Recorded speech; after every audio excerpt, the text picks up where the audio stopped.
ces personnes sur la vie de la nation. Le Trésor public paye 20 millions de dollars américains chaque mois à des personnes qui n'existent pas ou qui ne travaillent peut-être pas. Cette information est arrivée au Conseil des ministres. Et c'est par vous, Jean-Pierre Liao. Bienvenue. Merci. Vous êtes vice-premier ministre, ministre de la fonction publique. Un scandale aussi important, autant d'argent perdu par le Trésor. Comment on en est arrivé là, pour commencer? Au regard des assignations qui nous ont été faites par le gouvernement, l'urgence des urgences, ce n'est plus une priorité parce que la maîtrise des effectifs n'est plus une priorité, elle est devenue une urgence. Pour nous, l'urgence des urgences, c'était donc maîtriser les effectifs au sein de l'administration. Parce que nous avons trouvé les cadres organiques des administrations totalement explosés, débordés. Et à travers le processus du FRAP, le fichier des références de l'administration publique, que nous avons trouvé en place, mais qui dysfonctionnait, nous avons essayé de travailler pour huiler la machine, accélérer les processus de contrôle et en collaboration avec le ministère du Budget à travers la direction de la paye, nous avons donc décelé des anomalies, des cas litigieux, notamment, comme vous l'avez indiqué, des cas de doublons, des personnes sans qualité, qui n'ont pas qualité d'agent public de l'État, mais qui se retrouvaient dans la grille, dans le fichier de la paye de fonctionnaires de l'État, des cumulards, une personne qui touche à la fois 2, 3, 4 salaires, et puis des personnes détenteurs de faux numéros matricules, traficotés, qui n'avaient aucun soubassement juridique avéré, mais aussi certains retraités qui continuaient, tout en étant retraités, continuer à toucher le salaire entièrement. Toucher le salaire en tant qu'actif. C'est donc tous ces cas litigieux qui, mis ensemble, aujourd'hui, nous ont permis de dégager cette marge budgétaire de plus ou moins 21 millions de dollars que l'État perd par mois, ce qui conduit à peu près à plus ou moins plus de 240 millions par année. Mais je souligne que ces chiffres est un tout petit peu sous-estimé parce que dès lors que nous irons jusqu'au bout, oui, nous allons certainement accroître sensiblement le moyen, capter les moyens que l'État perd toutes les années, à travers tous ces réseaux mafieux qui existent effectivement. Vous avez dit que ce chiffre peut être minoré, 20 millions de dollars américains, mais quelle est la fiabilité du travail que vous venez de réaliser? Vous ne craignez pas des revendications des personnes qui existent, que vous avez bloquées inutilement, simplement parce qu'ils peuvent être malades ou... Il y a des cas comme ça où il n'y a pas des réclamations déjà? Jusque-là, nous n'avons pas encore ordonné, nous n'avons pas encore pris des mesures conservatoires, donc ordonné de blocage donc de comptes ou du processus de la paye concernant ces cas litigieux. J'ai, avec l'approbation du Conseil des ministres, mis en place une commission de certification. Parce qu'il s'agit des droits salariaux, des droits individuels, des droits garantis par la Constitution. Je préférais plutôt être certain, avoir la certitude qu'effectivement nous sommes en face des cas de fraude. Dès lors que cette commission va travailler durant 16 jours et dès lors que nous aurons cette certitude que nous sommes en face de cas avérés de cumul, de double des numéros matricules qui n'existent pas, des cas de fictifs, des agents fictifs, eh bien, nous allons en ce moment-là être implacables et nous allons prendre des décisions. Le système est fiable parce qu'il est digitalisé, il est, comme je dis, informatisé. Ce sont des données qui sont... mais le système peut être piraté et puis remet tout en question. Vous avez des précautions? Non, pas du tout, parce que nous partons des listes déclaratives par emboîtement des différents services centraux. Et ensuite, nous allons procéder dans une seconde phase à la remontée des données provinciales, à ce qui concerne les agents publics de l'État au niveau de services déconcentrés, au niveau des provinces. Mais c'est un système qui est informatisé, qui est sécurisé, qui est fiable et qui ne peut pas en réalité laisser passer des cas de marge d'erreur. Mais si nous avons des cas d'omission ou de petites marges d'erreur, il y aura une commission de recours qui va traiter certains cas de manière spécifique. Ça fait 2 mois que vous êtes aux affaires, le patron de la fonction publique. Quelles sont les observations que vous avez faites maintenant que vous êtes aux commandes? De quoi souffre notre administration publique? Écoutez, s'il faut dire les choses comme elles sont, ainsi que je l'ai dit au début, nous n'avons pas d'administration publique. Nous sommes en train d'inventer une nouvelle administration publique. C'est très grave ça. Oui, mais écoutez, je dis, s'il faut dire les choses comme elles sont, l'administration publique telle qu'elle est n'existe que de nom. Il faut essayer de la créer en réalité. Lorsque le président de la République parle du rajeunissement, il dit en même temps qu'il faudrait que nous puissions mettre en place une administration publique qui soit véritablement ces piliers importants de l'État, le pilier principal de l'État congolais. Aujourd'hui, cette administration n'existe pas. Nous avons quelques services qui font office d'administration. Mais aussi bien sur le plan central que sur le plan provincial, l'administration reste à créer. Le processus est lancé, nous ne partons pas de rien.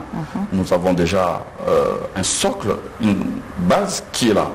Mais il faudrait que nous puissions effectivement agir, travailler pour essayer de revoir le cadre juridique général, les statuts qui a été adopté en juillet 2016, promulgué par le président de la République et qui est d'application aujourd'hui. Ces statuts est devenu obsolète aussi. Je crois qu'il faut absolument l'actualiser et l'adapter aux normes internationales du jour. Et essayer aussi de prendre les actes qui concourent à l'application de ces statuts, des règlements d'administration qui aujourd'hui sont toujours porteurs de signatures de Mobutu Sese Seko Kukungwendu Wazabanga. Jusqu'aujourd'hui. Donc oui, absolument. Donc il faut essayer de revoir les cadres juridiques de notre administration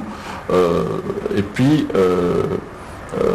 essayer de revoir le cadre de fonctionnement, essayer de redéfinir les cadres organiques de l'administration, parce que je vous ai parlé tantôt, parce que vous parlez de faux numéros matricules, on vous parle de cumulard, on vous parle de doublons.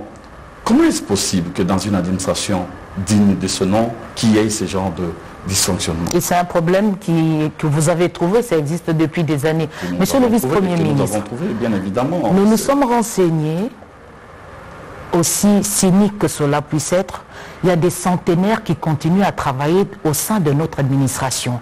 Est-ce que vous êtes au courant? Oui, c'est pour ça que je vous parle de dysfonctionnement. Parmi ces dysfonctionnements, c'est justement la problématique de la retraite qui est liée à celle du rajeunissement.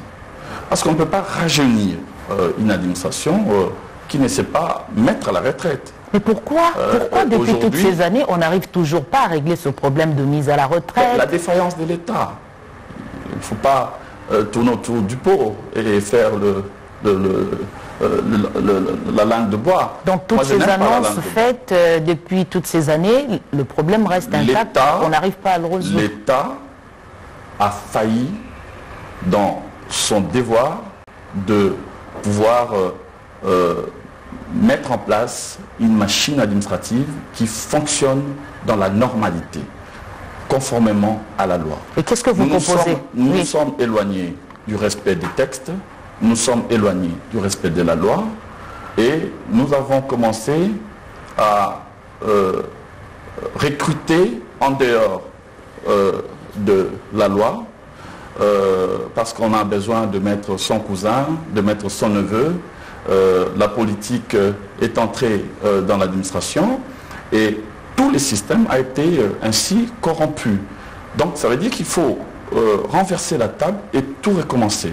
Et recommencer, c'est revenir d'abord à la norme, vers la norme, le respect de la norme, le respect du cadre normatif.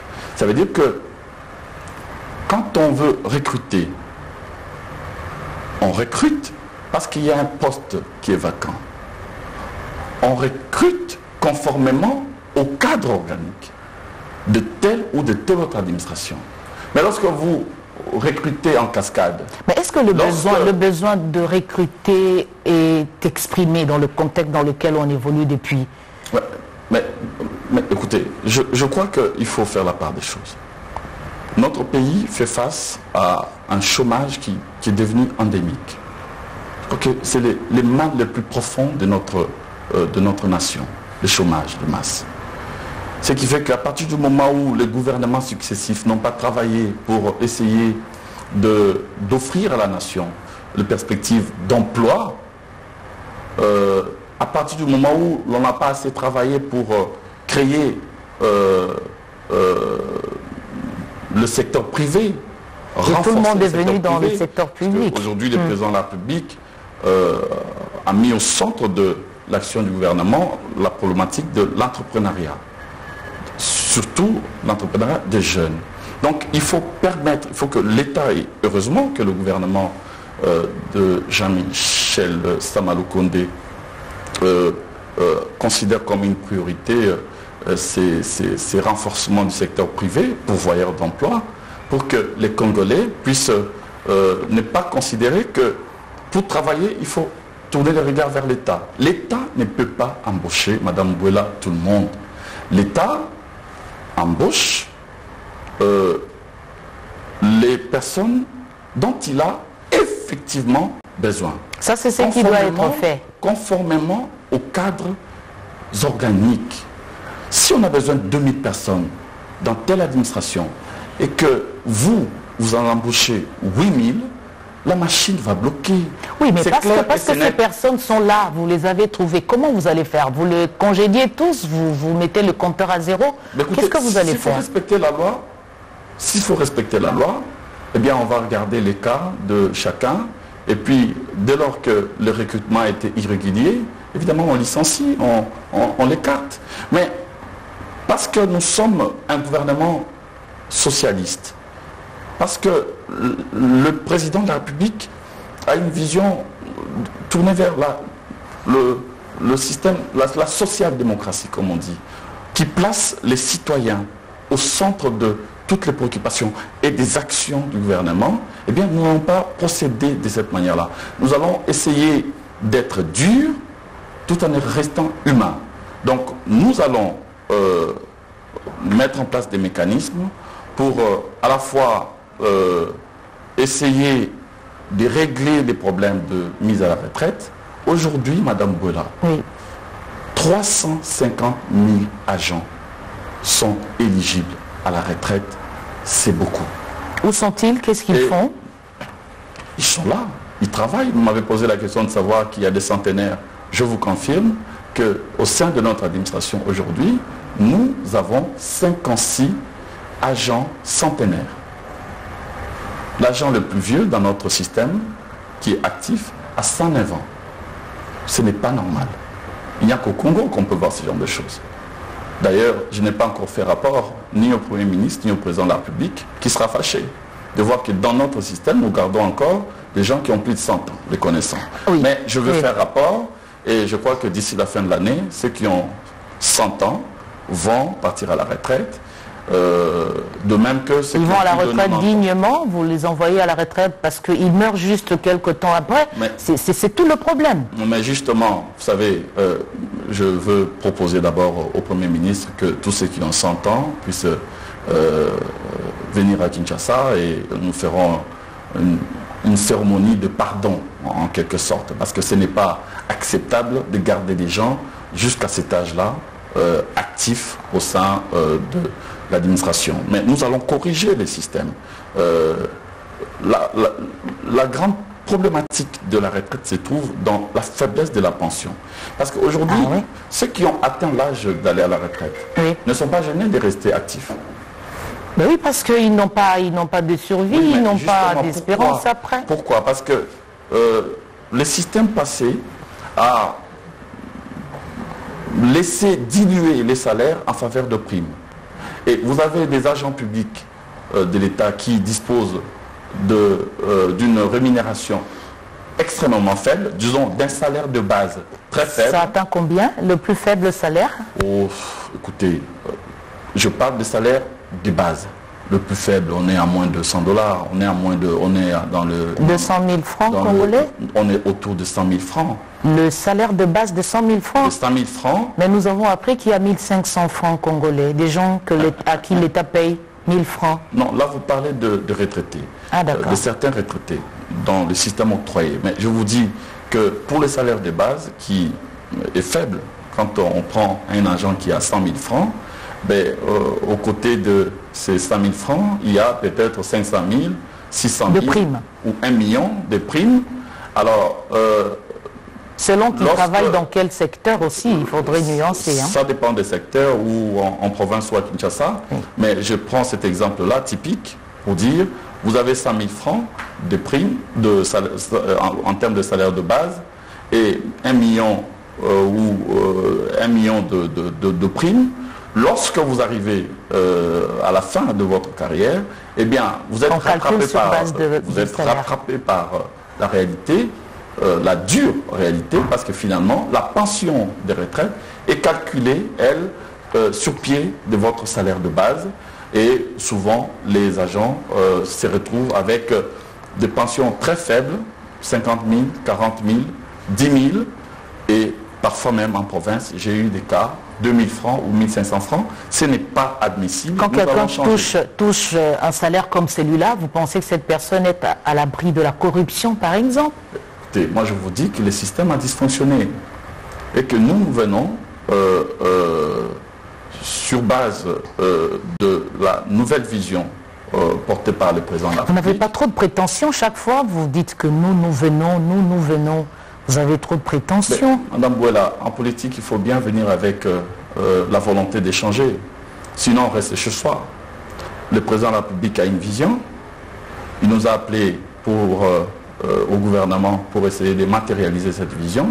Il faut être volontariste. Mais quels moyens vous avez pour matérialiser ça? Il ne suffit pas de dire, d'exprimer la vision. Est-ce que vous avez les moyens pour le faire? Le moyen, nous en avons, parce que je vous dis, le premier moyen, c'est d'abord l'imagination. Aujourd'hui, j'ai mis en place une commission qui est en train de travailler sur la redéfinition de la base de calcul des indemnités fin carrière. Et à partir de scénarios qui sortiront de cette commission, je vais proposer à la sanction du Conseil des ministres, si vous voulez, quelques pistes qui vont nous permettre de rationaliser le régime de la retraite, de telle sorte que une partie de la prime soit déversée vers les salaires et que la pension qui résulte de ces calculs puisse être en quelque sorte valorisée. Nous aurons peut-être celui qui touche 50 000 francs peut passer à 500 000 francs, et ainsi de suite. et ça permettra à ce que nous puissions essayer de... Ça pourrait susciter un tollé parce que c'est des avantages sur lesquels vous allez toucher. Espérons que ça va marcher. On va rationaliser. C'est-à-dire qu'un l'agent, l'exemple là typique que je vous avais donné, qui touche 100 000 francs de salaire de base et 1 million de primes, eh bien, touchera peut-être 600 000 francs en salaire de base et 500 000 francs comme prime. Rien n'a changé. Donc c'est le scénario. Rien ne change en termes de son enveloppe, en attendant l'amélioration évidemment de conditions salariales. Mais au moins rationaliser les choses à ces niveaux-là. Deuxièmement, essayer de faire en sorte que ceux qui sont à Kinshasa puissent avoir un traitement, disons ceux qui sont en province, puissent avoir un traitement qui soit égal à ceux qui sont à Kinshasa. Parce que là aussi, il y a des disparités qui sont inacceptables. Vous avez parlé de l'administration. Là aussi, il y a des disparités que nous allons essayer de combattre, parce qu'il est hors de question que le chef de bureau qui est dans telle administration puisse avoir un traitement qui soit 10 fois plus qu'un autre chef de bureau dans une autre administration. Nous créerons un système d'équité sociale. En tenant compte du coût de la vie, selon là où on preste aussi. Parce que l'aspect pénibilité de certains ministères ou de certaines administrations soit aussi pris en compte, mais qu'il y ait un matelas, qu'il y ait une base de justice et d'équité. Ah, vous voulez rajeunir l'administration, mais il n'y a pas longtemps, on a vu des jeunes énarques formés ici chez nous en train de réclamer leur dû. Et vous pensez que ces jeunes sont prêts à travailler dans le contexte dans lequel vous les mettez là aujourd'hui? Ces jeunes sont pétris de talent, qui n'attendent qu'à être valorisés.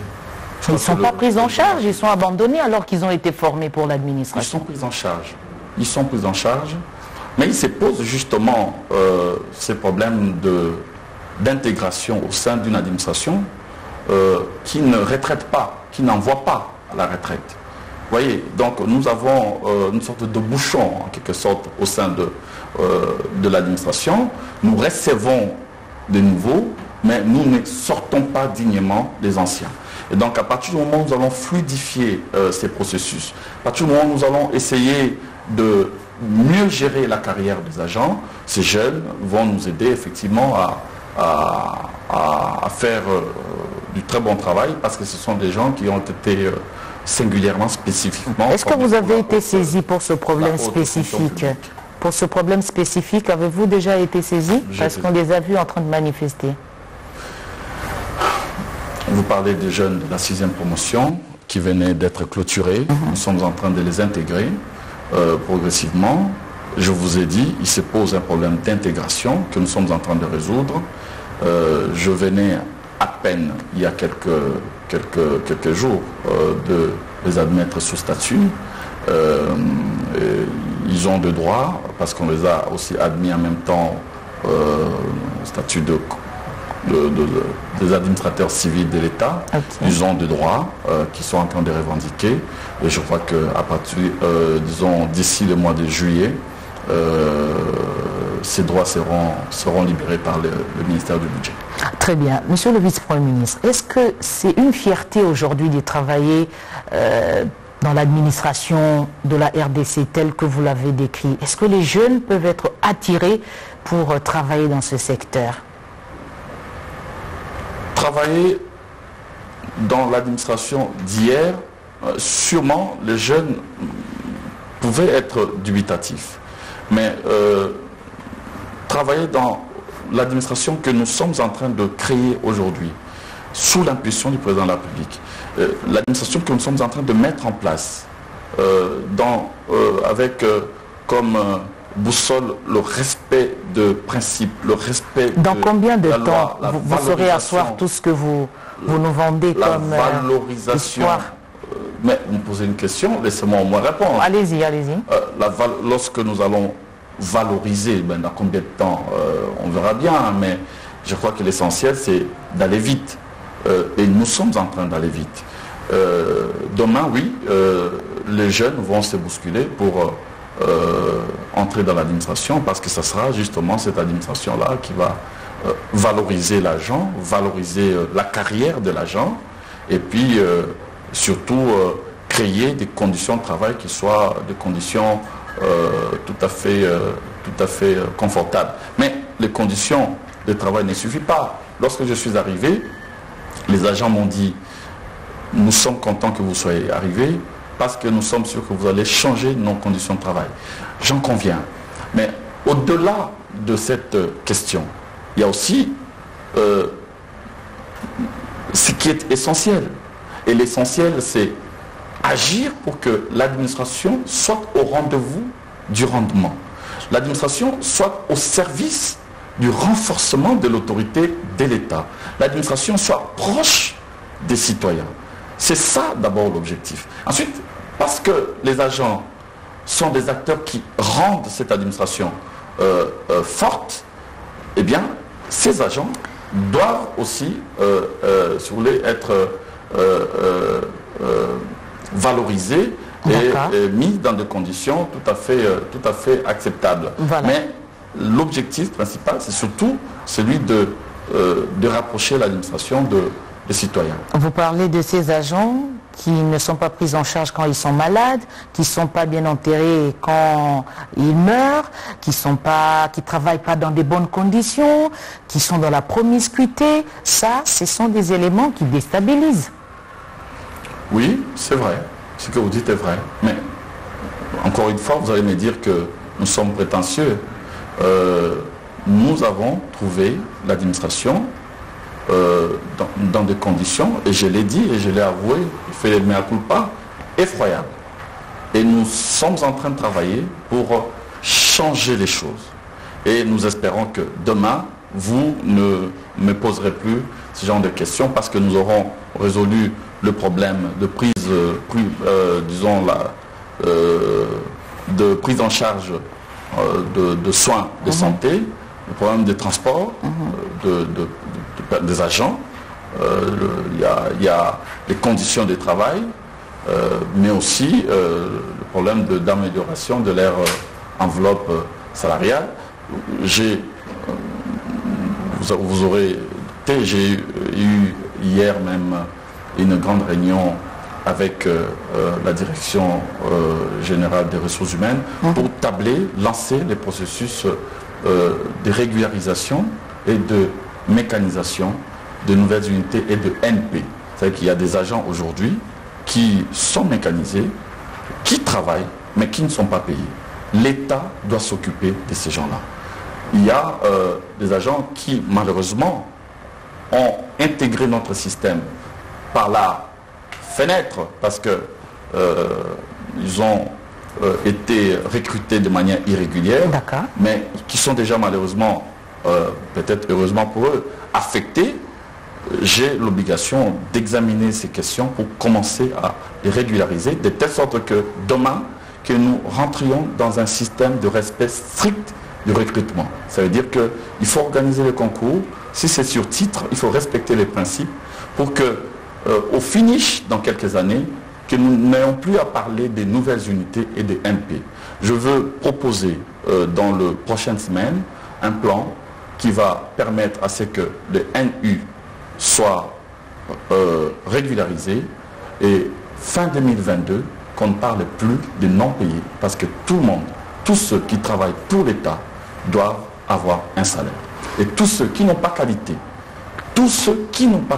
d'agents publics de l'État et qui ne peuvent pas prouver qu'ils les sont, eh bien, seront évacués du système. Vous ne craignez pas d'être mis en porte-à-faux par des pressions politiques? Parce que c'est une grande bataille.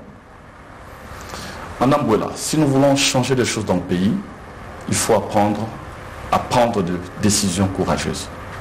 Lorsque nous sillonnons les rues de Kinshasa, nous voyons bien qu'il y en a qui sont à l'aise à prendre le sens unique.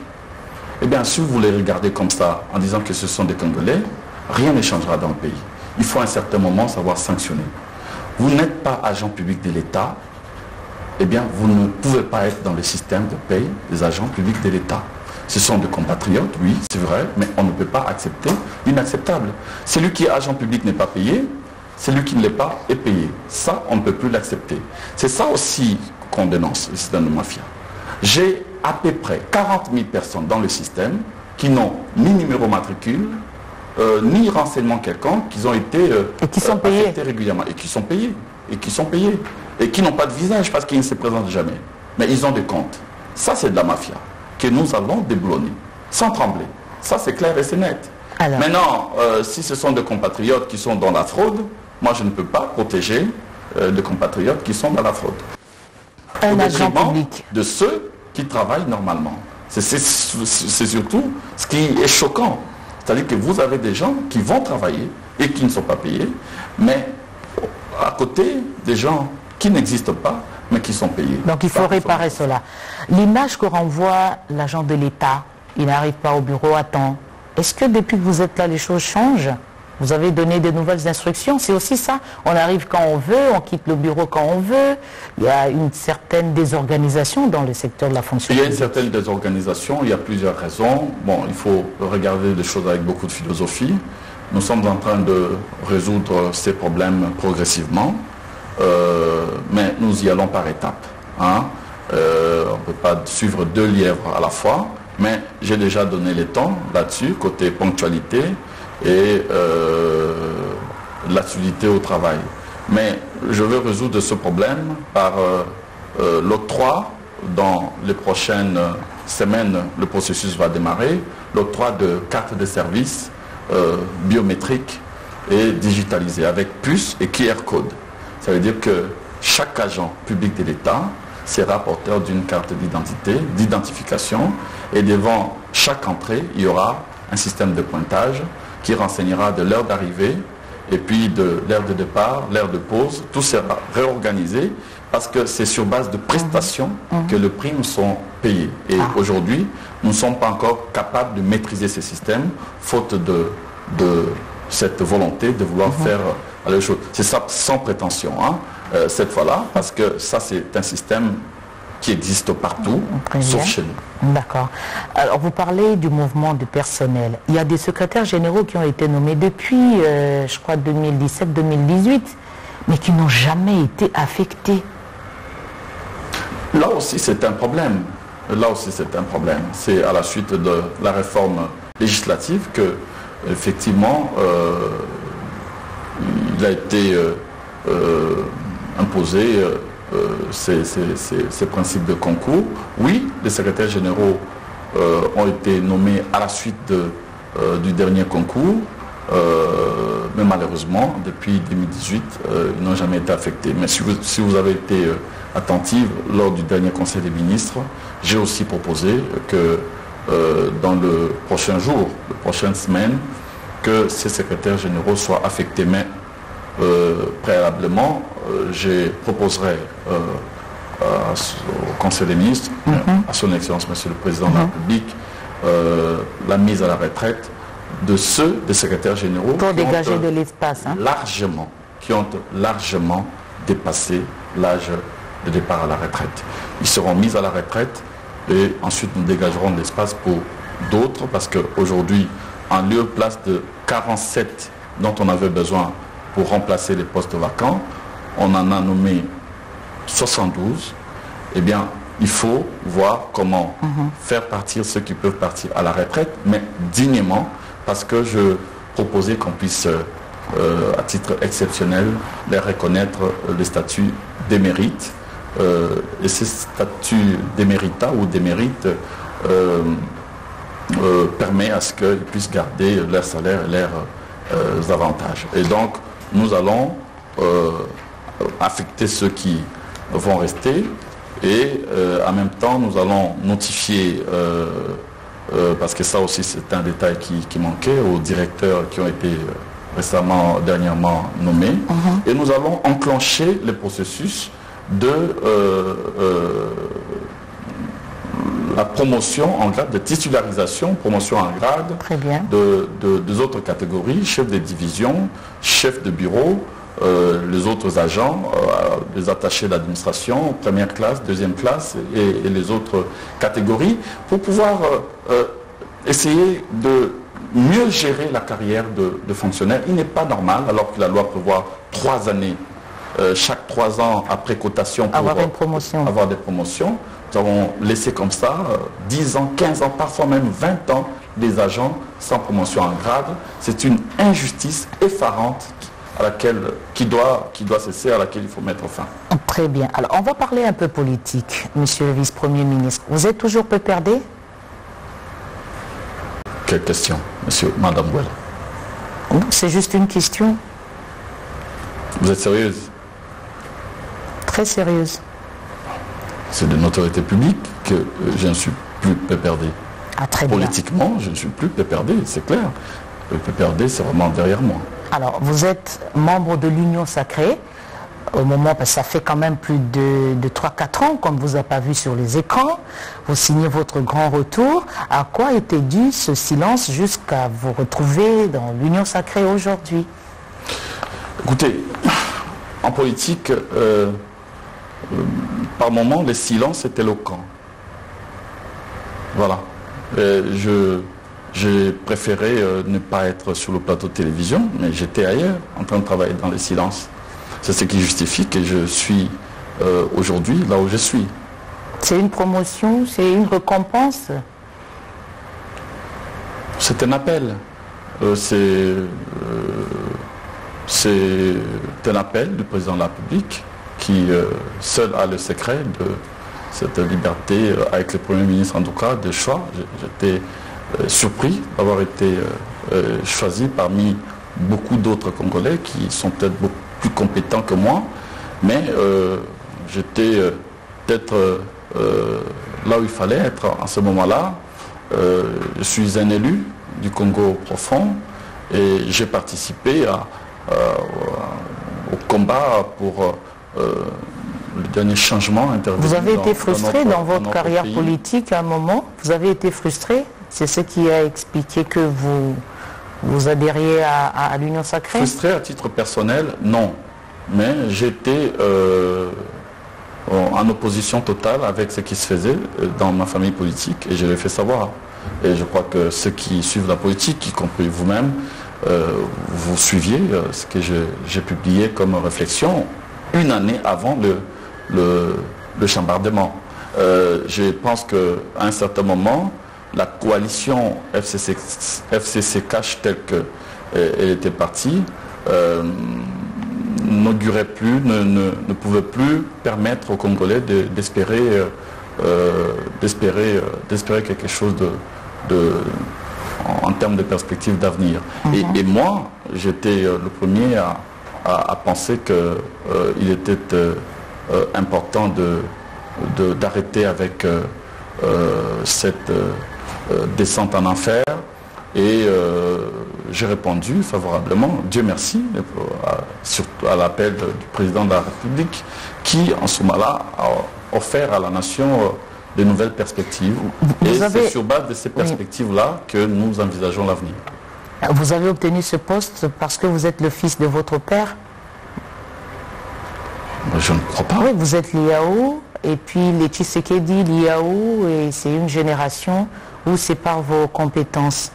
Si ça ne tenait qu'à ça, alors je veux dire, les Mwankem seraient là, les Ilunga seraient là, les Kapita seraient là. Je veux dire, il ne s'agit pas de cela, pas du tout. Je vous ai dit, je suis un élu, je suis un acteur politique. Je ne sais pas pourquoi j'ai obtenu, en tout cas, ces postes. Les raisons sont ailleurs et peuvent être partout, sauf là où vous pensez. En tout cas, c'est dans les combats politiques qu'on peut trouver des réponses, pas dans les affinités familiales. Monsieur le vice-premier ministre, vous faites partie du tout premier gouvernement de l'Union Sacrée, un premier gouvernement totalement des gens qui adhèrent à la vision du chef de l'État.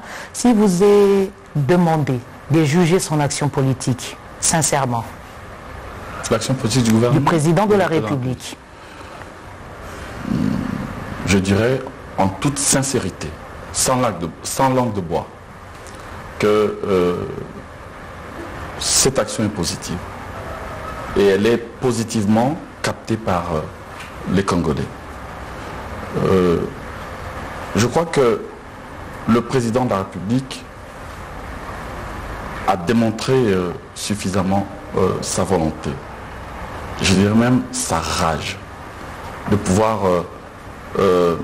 changer les choses dans notre pays, amener le Congo vers des nouvelles perspectives, tracer un nouveau chemin d'espérance pour notre pays. Et ça, c'est récent au sein de la population.